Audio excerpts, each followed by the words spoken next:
বন্ধু একটু হাতটা বাড়াও।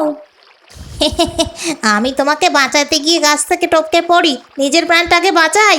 বন্ধু আমাকে গাছে উঠতে সাহায্য করো, ওই দেখো ভাল্লুকটা যে এসে গেল। আমাকে বোকা পেয়েছো নাকি? তোমাকে বাঁচাতে গিয়ে আমি গাছ থেকে যদি পড়ে যাই? শোনো দাদু ভাই, রামু আর কালু দুই বন্ধু, দুজনের মধ্যে ভারী ভাব। একদিন হলো কি, জঙ্গলের মধ্যে দিয়ে ওরা এক গ্রাম থেকে অন্য গ্রামে যাচ্ছিল বন্ধুর মামার বাড়ি।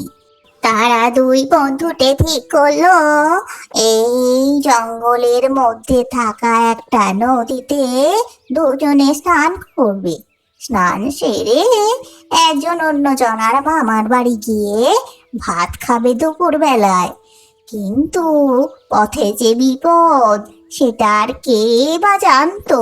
রামু ওই জঙ্গলের রাস্তা ধরে যেতে না চাইলেও কালু তাকে জোর করে ধরে নিয়ে গেল এবং বলল, চল ওই নীল জলের নদীতেই আমরা স্নান করি, তারপরে না হয় মামার বাড়ি যাওয়া যাবে। রামু ওই বনের মধ্যে রাস্তা দিয়ে যেতে না চাইলেও কালু তাকে ওই বনের মধ্যে দিয়ে নিয়ে যায়। সেই সময় এক ভাল্লুক খাচ্ছিল বসে বসে, কিন্তু হঠাৎই মানুষের গন্ধ পেয়ে তার নাকটা সরস হয়ে ওঠে। সে তো ছুটোছুটি করে মানুষের খোঁজ করতে থাকে। এদিকে দুই বন্ধু মিলে বনে ঘুরে বেড়াতে থাকে।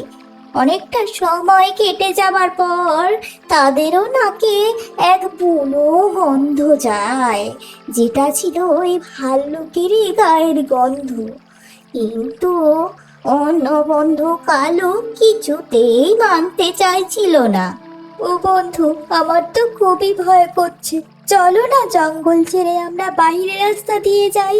দেখো কেমন একটা বুনো বুনো গন্ধ, হতেই পারে ভাল্লুকটা আমাদের দিকেই তাকিয়ে আছে। দেখো জঙ্গলটাও যেন নড়ছে। কিন্তু কালু ছিল অতীব চালাক। সে মনে মনে ফন্দি করলো, যদি ভাল্লুক চলেও আসে তাহলে এই যে নদীর ধারে সবচাইতে উঁচু গাছ, ওই ডালে সে উঠে পড়বে। রামু, তুই না শুধুই ভয় পাচ্ছিস।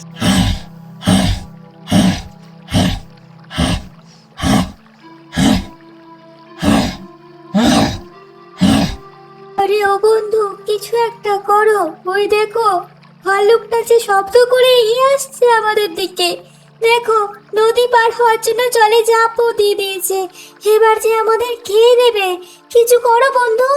ও বন্ধু আমাকে বাঁচাও, এভাবে ফেলে যেও না।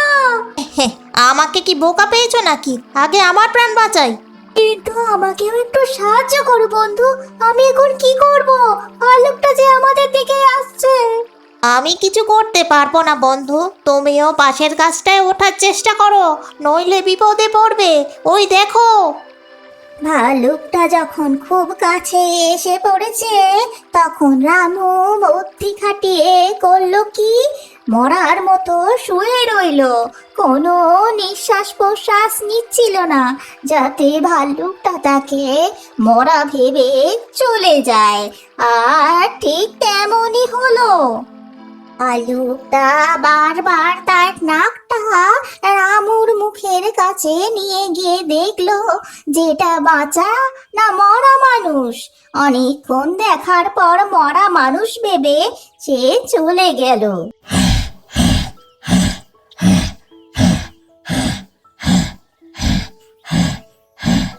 এই গল্প থেকে কি শিখলে দাদু ভাই? এটাই শিখলে যে বিপদে পড়লে তবেই আমরা প্রকৃত বন্ধুকে চিনতে পারি, নয়তো সবই ফাঁকি।